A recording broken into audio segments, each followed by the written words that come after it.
We're gonna pick it back up. Still right here in the max. The max take a while because, like I said, you gotta do a year class 4.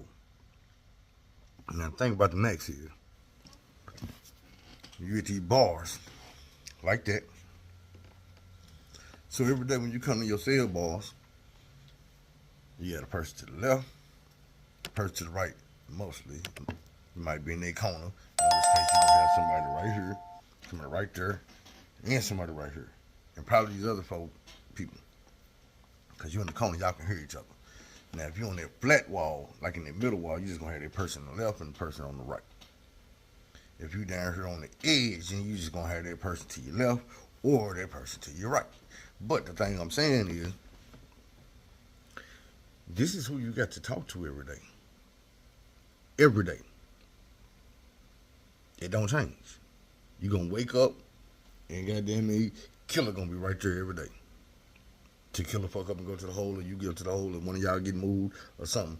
But it might be 6, 7, 8, 9 months, 12 months, 14, 15 months of you standing and sitting beside this same person, seeing his little eyeball, talking to him, having the same conversations.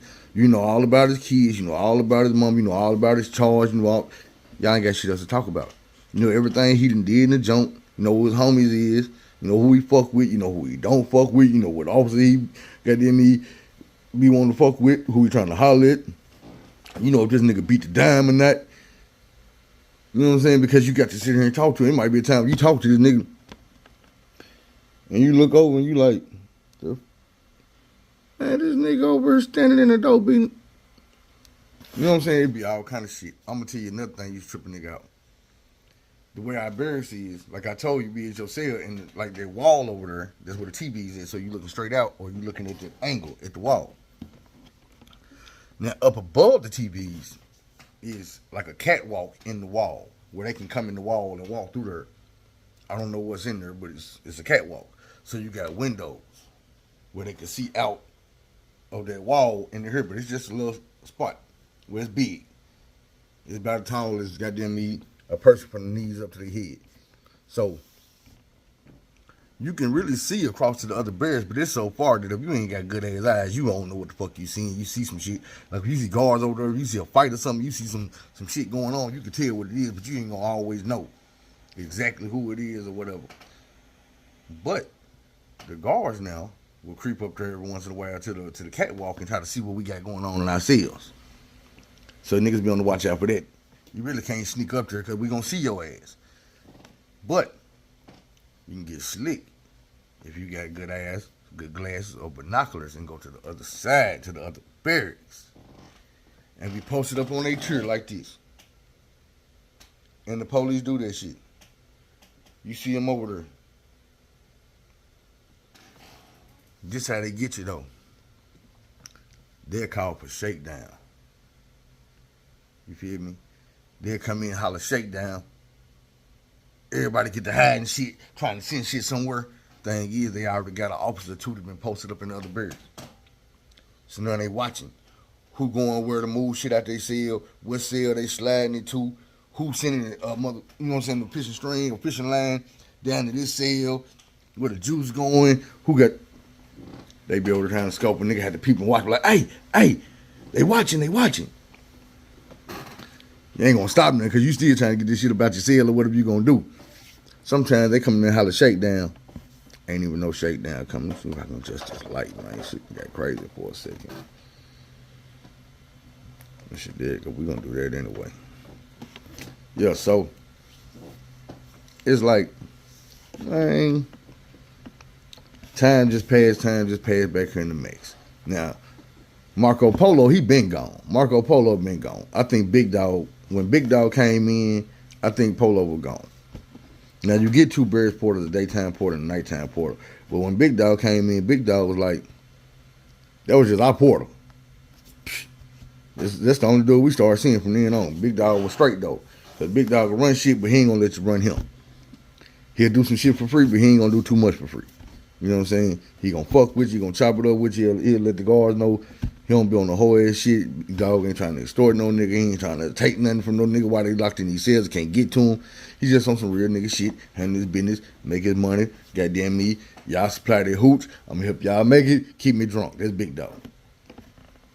What's up with it? So, we got another Beresporter star coming through now. I don't know if he was our Beresporter. I don't remember if he was just a Beresporter. But he started coming through a taller dude, kind of muscular. He wasn't swole as Big Dog. But the nigga name was KT. He was a little older dude, too. He wasn't as old as Big Dog, but he was older than us. He was probably about 40-something. KT used to be a boxer. And he been known around the penitentiary for knocking niggas out like real quick. Nothing to argue about, nothing to talk about. Talk shit. I'm going to swing on you. I'm going to hit you one time. You go to sleep. Goddamn me. What you want to talk about? Oh, okay. So, that's KT. Now, even though we behind the cell bars, niggas still got to respect these niggas because you can get to popping off with one of these motherfuckers and then they be in the barracks when the officer come and bring you out your cell. You know what I'm saying? You might have to go to medical. You might have to go here or there, transport. You might be going to shower call. You might be going to yard call, but you coming out in handcuffs and shackles with a belly chain on. So if you've been talking shit to one of these motherfucking porters and they really want to get your ass, the nigga like Big Dog sitting here with life and been locked up for 30-something years. KT sitting here with a bunch of damn years, been locked up 20-something years. Man, when these niggas get you when they want to, they ain't got to poke you. Like I say, KT can knock you out one lick, pow, and you sleep. And it ain't even no hard feelings when he done knock you out. They're gonna tell him, man, go back to your cell lockdown, bro. So he gonna go back over here to one barracks and lock down in the max. He already a max inmate too. Depending on who the guard is, he might not get in no trouble. He might just have to go. He might not even have to go lock down. Depending on who you is. If they know you a real nigga and you ain't finna go write no paperwork up, then shit, dude might be straight. They gonna be looking like shit. Get him when you get him. Can't get him, you can't get him. Should have thought about that before you talk this shit, because he got you. So, KT and Big Dog over time start bumping heads and arguing and shit. Yeah, they gonna fight, but it ain't right now. They start bumping heads and arguing and shit. Me, I'm steady walking these motherfucking months down this year, chilling with Kenny Wayne, laughing at all his shit. Shamaro fuck around and got transferred. When Shamaro got transferred, I believe that's when the white dude ended up in my cell. Like him and TA. TA came. Because I told y'all TA was on the other side in between L and, but he wasn't there at first. I forget who was.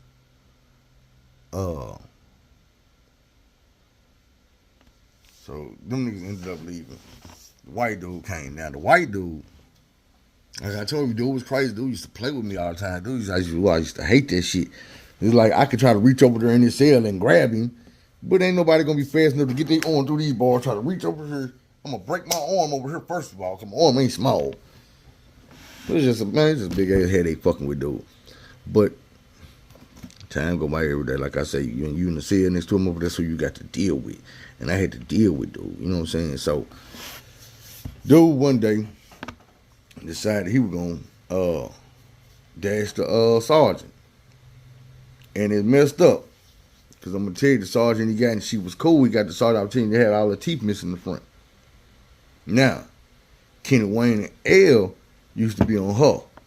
They used to be on her, but they used to be on her about the dime, because both of these niggas was on their dime. Now, the dime is, we call it the dime because the charge is 10-3.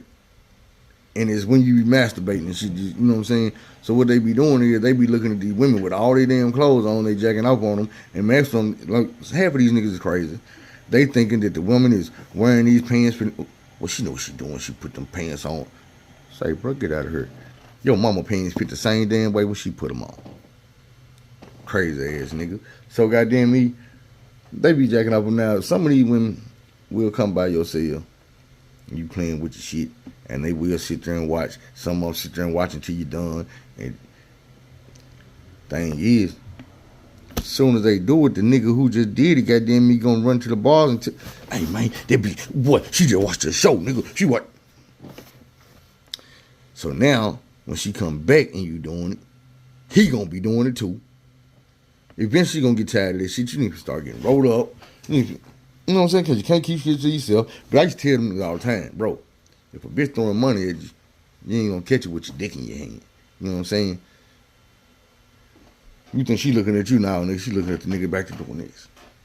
You over like, man, get your ass out of here with this shit. So, there's just some more shit you got to deal with, man.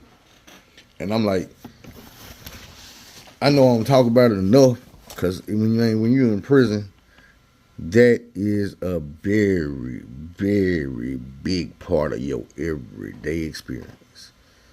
Some grown ass man standing around you, masturbating, playing with his shit all day long. I'm talking about you got some dudes, bro, who gonna get one, and then the other shift change. Gotta get her. Oh, little mama coming down here. Say, bro, they got neighborhoods and clubhouses and clubs and gangs and cliques and bro, they got whole barracks.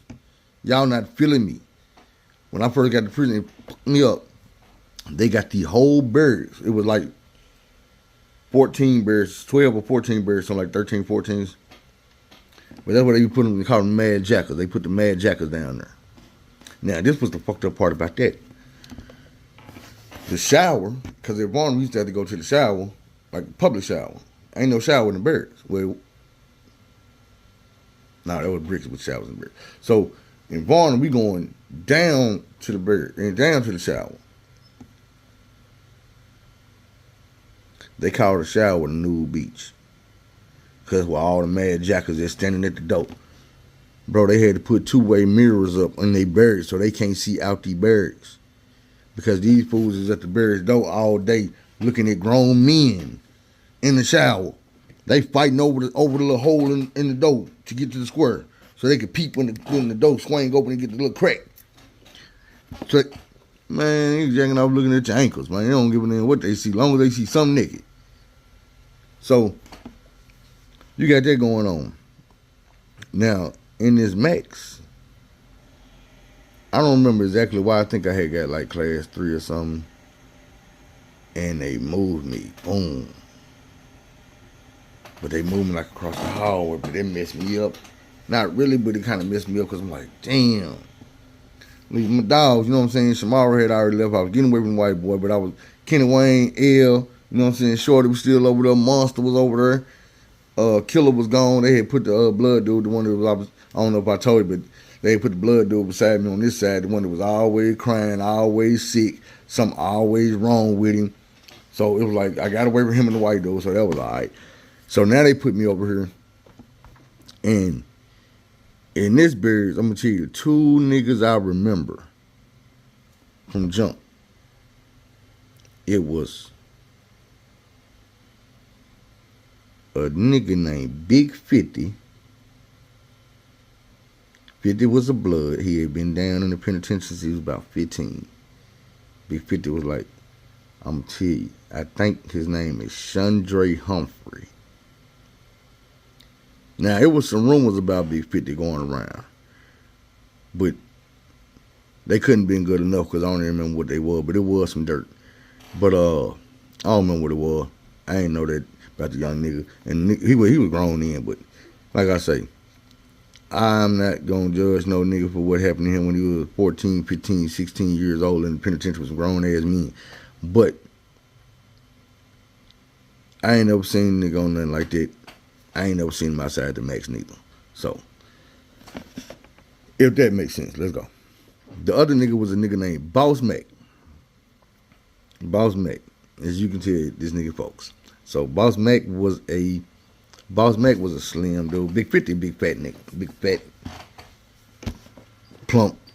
Used to have his hair. He one of the niggas used to have the part in his hair with the waves going this way and this way. You know what I'm saying?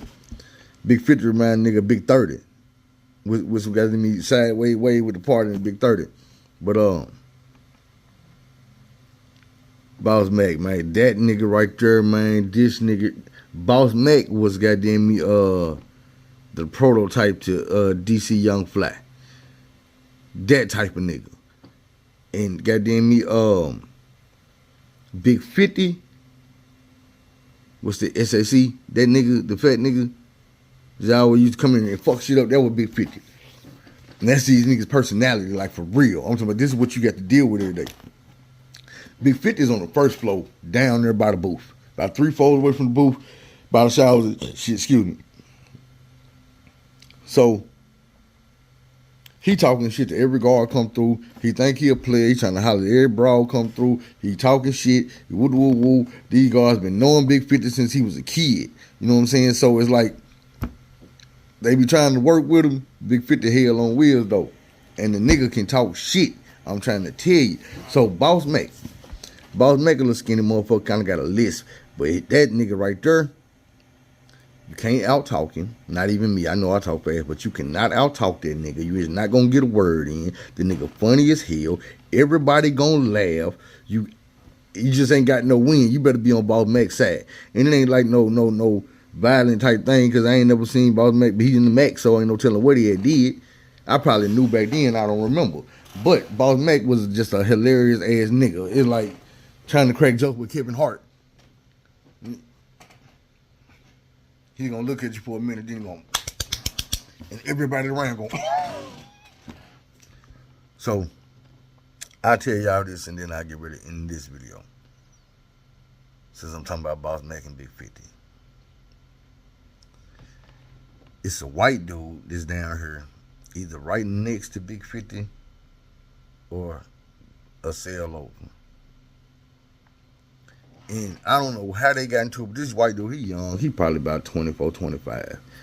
But they been on this nigga row, him and Boss Mac, in some type of way they got on dude row. And for the longest, about an hour or two, it was entertaining because they was on his ass, but he was fighting back. Fuck you, you fat motherfucker. You know, the N-word, there's the N-word, that you nigga.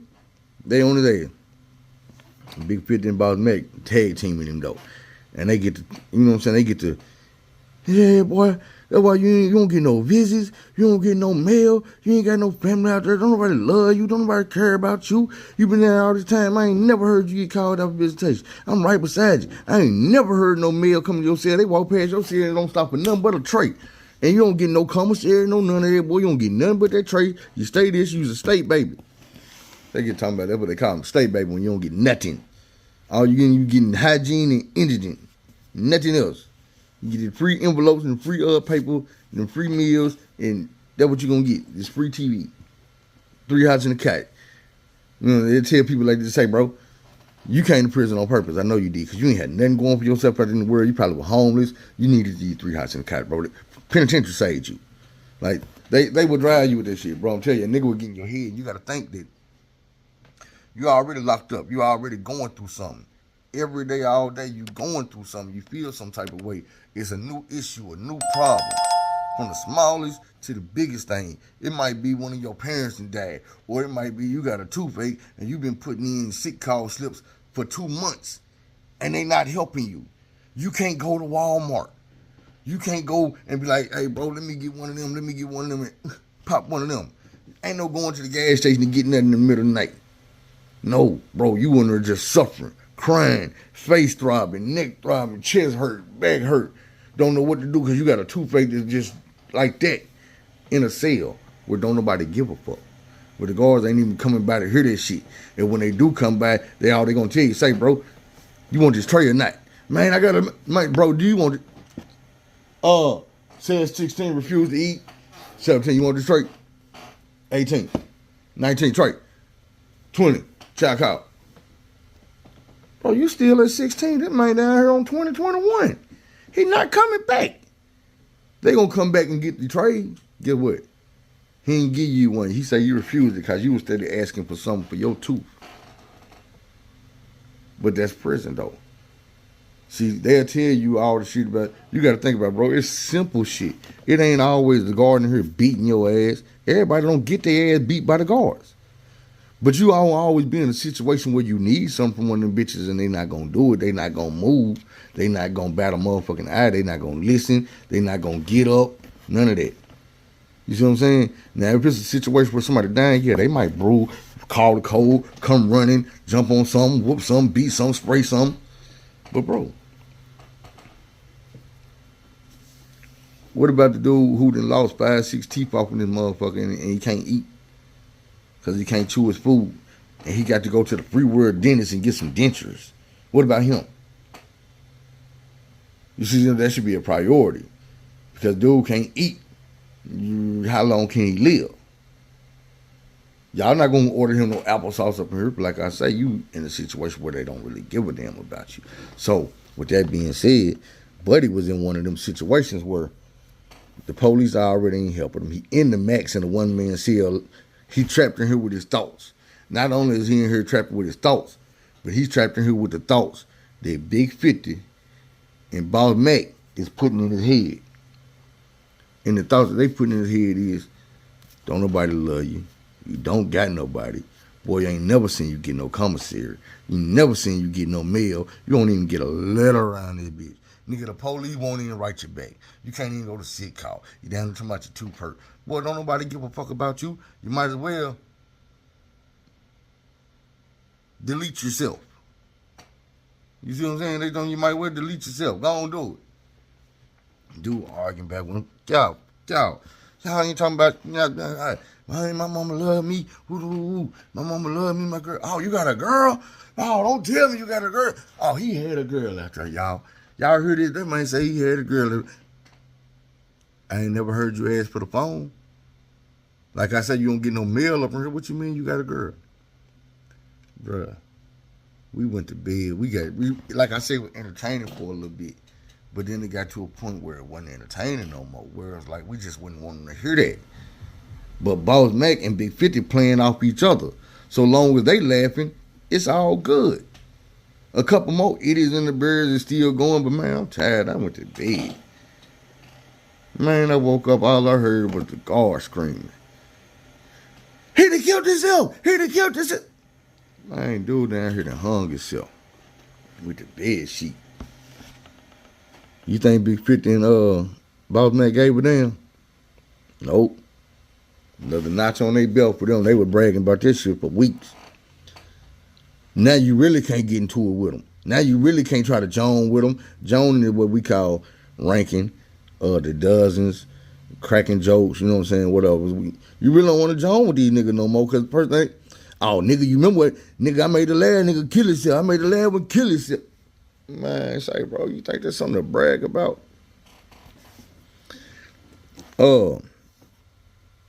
I ain't stay down there beside Boss Mac too long. They moved me up.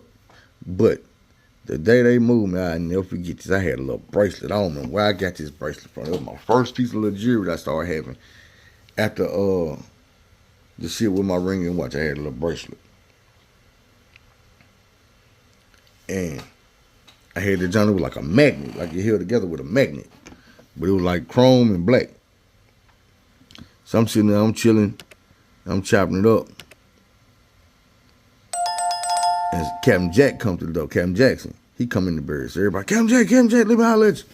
So Boss Mac gets to hollering, he come up there and I'm like this hard. You know, I ain't really hiding the bracelet, but I'm like this, so he can't see it. I'm in my ball, I got my little white beat and shit on, 2 pair of boxes. It's nothing to jump, we wear 2 pair of boxes. So I got my 2 pair of boxes on, you know what I'm saying, socks, my house shoe, chilling at the balls. Captain Jack come through. What's up, come Big, you straight? I'm like, yeah, I'm good, Captain Jack, I'm good. I'm like, all right. He turn around and walk off. I'm sitting on the ball like this now. Without turning around, that man say, come Big. You talking to me, Captain Jack? He said, yeah. I said, what's up, Captain Jack? Let me get that off you. He ain't turned around and looked at me 9 times. I'm like, what you talking about? He say, that on your wrist. Let me get that off you. I looked down, I'm like, huh? Man turned around, he was like, yeah, let me get that. Man, dude put this shit on the wrist and just walked off. I'm like, what the fuck? I'm really mad as hell. I can't say shit because it was contraband. I wasn't supposed to have it. He could have really wrote me a disciplinary. I'm mad at the fact that you put my shit on your wrist. Then this is what I'm really mad about. It's months later. Captain Jack walking around, he still got this bracelet on. Like, on my mama, this nigga is walking around prison every day with my shit on.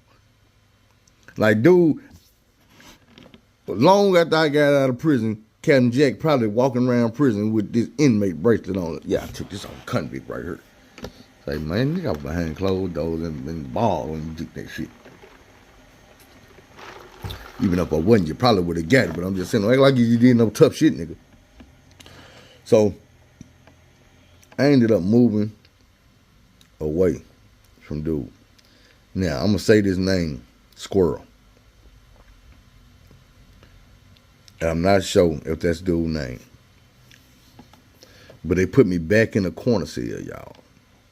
On the long wall. But this time the barracks is opposite, so I'm facing the wrong way. But I'm in this corner cell. So now, instead of how Shamaro was on this side of me, I got Squirrel on this side of me, right here. And it seemed like his cell closer.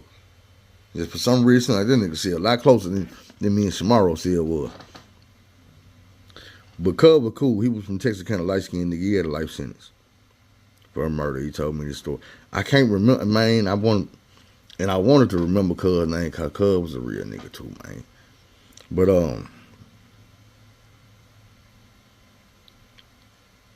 I had him right there in that corner. Now, scratch that. I wasn't with Squirrel yet. That was the next time I was in the max. So we're going to go back up. I'm up here, and I got, damn, I can't remember Cuz's name. And I done seen Cuz since I've been out. But I got a Crip nigga on this side, I'm from Cali. Did rap. Young nigga. And I got the white dude on this side. He coolin'. Now, by this time, I'd have quit smoking cigarettes and shit. I quit smoking cigarettes before I even came over here to this max. I quit in the last max. One day I picked up the phone, called my mama, and she was like, shit, I quit smoking. I said, you quit? She was like, yeah, I think I quit this time. I said, fuck it, I quit too.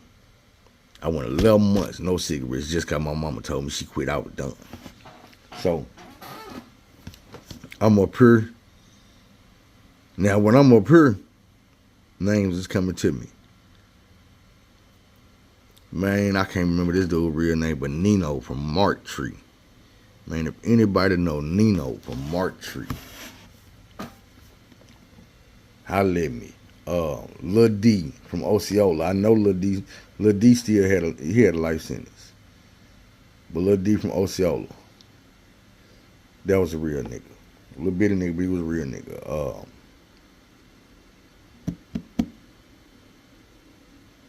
Omar was back there, Cuz was back there with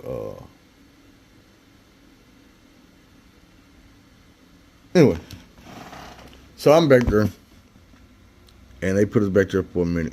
Now, thing about it is, I started making little friendly bets, football bets, basketball bets, and shit with dude next door. Little friendly bets, like $1 or $2, you know what I'm saying? Just something to make the game interesting, because I didn't really like sports like that.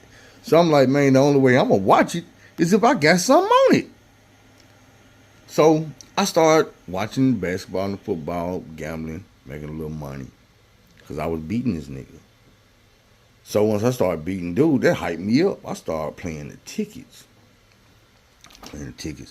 Might put $5, $10 on it, might put $20 on it.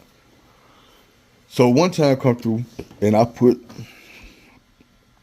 picked like 8 games, but I put $1 on it. Nigga, I fuck around and hit all 8 of them games with $1. But I think I ain't made nothing but like $10, $10, $15.